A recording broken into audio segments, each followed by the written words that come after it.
Nama penuh beliau ialah Ar-Rashid bin Muhammad Al-Mahdi bin Abdullah bin Al-Manshur bin Muhammad bin Ali bin Abdullah bin Al-Abbas bin Abdul Muttalib Abu Ja'far.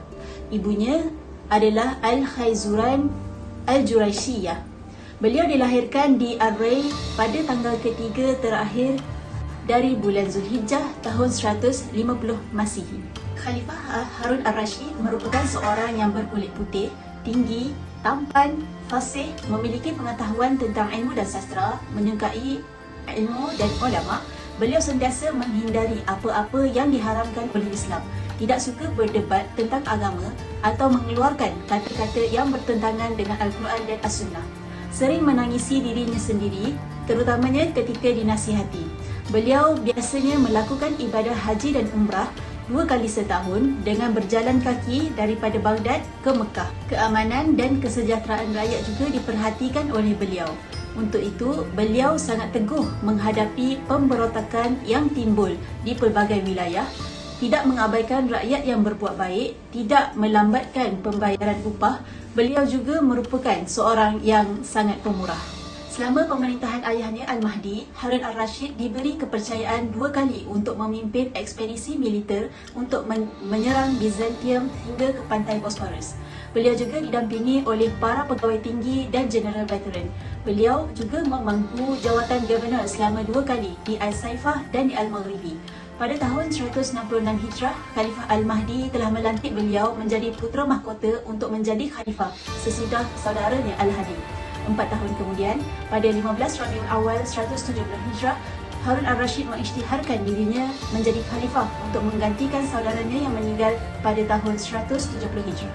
Sejak dari awal lagi, beliau dikenali sebagai seorang yang pintar dan sukakan ilmu pengetahuan. Tidak hairanlah jika beliau dilihat sebagai seorang yang mempunyai kepribadian yang tinggi serta banyak pengalaman sama ada dalam bidang politik, pendidikan, ketenteraan maupun dalam bidang pentadbiran awam. Peranan beliau yang paling besar ialah sebagai penaung kepada semua kegiatan ilmu. Baitul Hikmah merupakan usahanya yang paling besar dalam dunia penyebaran ilmu pengetahuan di kota Baghdad. Harun Ar-Rashid merupakan khalifah kelima daripada Bani Abbasiyah dan memerintah antara tahun 786 sehingga 803. Khalifah Harun Ar-Rashid wafat pada tanggal 23 Mac 809 di Tus, Khurasan. Harun Ar-Rashid memperoleh pendidikan awalnya di istana, baik ilmu agama maupun ilmu pemerintahan. Beliau dididik oleh keluarga Barmaki iaitu Yahya bin Khalid yang merupakan salah seorang anggota keluarga Barmak yang terpenting ketika pemerintahan Bani Abbasiyah. Sehingga beliau menjadi seorang yang terpelajar, cerdas, fasih berbicara dan mempunyai kepribadian yang kuat. Harun Ar-Rashid mempelajari sejarah, geografi dan retorika iaitu kefasihan seperti muzik dan syair serta ekonomi dalam bentuk pelajaran kewangan. Pelajaran keagamaan mewarnai semua mata pelajaran dan di bawah kepenguasaan Ali bin Hamzah Al-Kisai iaitu seorang teologi yang terkemuka. Kemampuan terbesar Harun Ar-Rashid adalah menguasai hadis atau sunnah Nabi dan teks Al-Quran. Harun Ar-Rashid adalah seorang cendekiawan yang memiliki wawasan yang sangat luas dan beliau juga memiliki cita rasa yang sangat tinggi terhadap bahasa dan syair. Sehingga ada yang berkata bahawa pengetahuan Harun Ar-Rashid adalah pengetahuan semua ulama. Dalam buku Harun Ar-Rashid, Amir para khalifah dan raja teragung di dunia, ada mengatakan bahawa guru-gurunya adalah yang pertama Al-Mufaddal Al-Dabi dan yang kedua Al-Kisai, yang ketiga Al-Ashmui dan yang keempat adalah Imam Malik. Harun Ar-Rashid sangat menekankan kepada perkembangan dan kemajuan pendidikan kerana pendidikan menjadi asas kepada kemajuan pembangunan.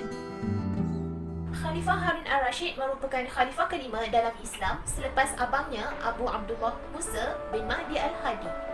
Pelantikan beliau sebagai khalifah bermula pada 14 September tahun 786 Hijrah sehingga kematiannya pada 24 Mac tahun 809 Hijrah. Khalifah Harun Ar-Rashid telah membawa Islam ke zaman kegemilangannya menerusi beberapa aspek, antaranya politik, sosial, pendidikan dan ekonomi. Dari segi politik, Khalifah Harun Ar-Rashid telah mewujudkan hubungan diplomatik antara kerajaan Islam dan kerajaan luar seperti kerajaan Byzantine di Rom, kerajaan Spanyol dan kerajaan Andalusia. Khalifah Harun al-Rashid juga telah menghapuskan masalah-masalah kecil dalam negara bagi mengelak berlakunya masalah besar yang mampu menjejaskan politik negara. Dari aspek ekonomi pula, Khalifah Harun al-Rashid menekankan kemajuan dalam bidang pertanian dan perdagangan yang merupakan sumber utama pendapatan negara. Khalifah Harun al-Rashid juga telah membahagikan tanah kerajaan dan tanah rampasan perang untuk dimajukan oleh petani dan pedagang. Dari aspek pendidikan pula, Khalifah Harun al-Rashid telah membangunkan sekolah-sekolah sebagai pusat intelektual dan mendirikan Baitul Hikmah sebagai pusat kelas pendidikan. Pada zaman pemerintahannya juga telah berlakunya proses penterjemahan buku asing kepada bahasa Arab sebagai rujukan dan bahan ilmiah yang digunakan dalam negeri. Manakala dari aspek sosial pula, Khalifah Harun al-Rashid memfokuskan kepada pembinaan prasarana, kemudahan dan fasiliti untuk kegunaan orang ramai. Antara prasarana yang telah diwujudkan oleh Khalifah Harun al-Rashid semasa pemerintahannya adalah sekolah, masjid, hospital sebagai pusat kesihatan dan juga rumah kebajikan masyarakat. Khalifah Harun al-Rashid memperkukuhkan angkatan tenteranya. Beliau menyusun pasukan tenteranya menjadi disiplin dan tersusun. Beliau juga mengambil berat terhadap kredibiliti tentera-tenteranya, beri perlindungan keselamatan terhadap rakyat dan juga menjamin keselamatan kapal-kapal dagang yang berlabuh di Pelabuhan Basrah. Pada tahun 786 Masehi merupakan zaman kegemilangan Islam, iaitu zaman Abbasiyah, di mana ilmu pengetahuan tersebar luas. Baitul Hikmah didirikan dan mempunyai berjuta-juta buku dan 36 perpustakaan. Dan pada zaman itu juga berlaku perkembangan ilmu seperti pembukuan, penyusunan semula ilmu pengetahuan dan perterjemahan. Dan di situ juga menjadi pusat penyebaran ilmu. Dan ketika itu juga terbinanya pusat pengajian seperti sekolah-sekolah dan universiti, di mana di situ juga terhasilnya ilmu-ilmu dan ilmu-ilmu yang hebat. Terciptanya ilmu saintifik, penterjemahan karya-karya asing menjadi rujukan utama dan merupakan profesi yang paling kaya ketika itu. Wujudnya teori Al-Kindi dalam bidang politik. Al-Khawarizmi mengasaskan Al-Jibra dan ilmu falak. Bidang falsafah oleh Ibn Bajjah dan ilmu Farabi. Bidang muzik oleh Ibn Firnas dan bidang astronomi oleh Ibn Aflah. Ilmu Islam yang dihasilkan oleh tokoh-tokoh Islam yang hebat itu telah tersebar luas ke seluruh dunia hingga ke Eropah dan telah membuka mata orang-orang barat hingga tercetusnya zaman Renaissance.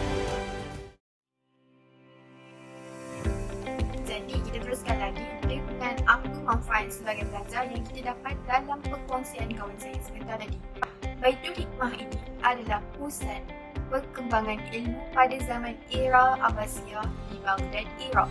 Selain itu, Baitul Hikmah ini adalah perpustakaan pada zaman tersebut dan tempat pengumpulan sarjana ilmiah bagi membincang masalah yang berlaku di antara mereka.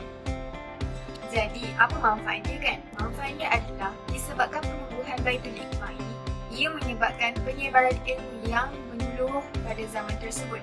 Yang boleh dikatakan disebabkan itu, ia juga yang menyebabkan perkembangan ilmu yang hingga zaman sekarang. Selain itu, penerapan kaedah yang digunakan pada zaman dahulu yang boleh digunakan pakai pada zaman sekarang ialah cara mereka berbincang masalah yang berlaku di antara mereka berbincang dan berkumpul di tempat itu dengan keadaan yang aman bagi membincangkan masalah tanpa pergaduhan.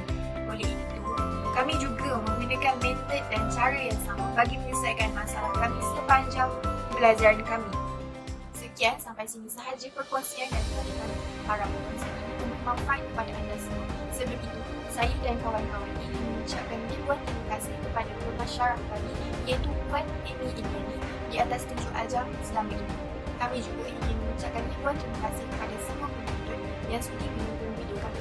Harap ini memberi manfaat kepada anda semua dan menambah ilmu anda tentang Tokoh Harun al-Rashid.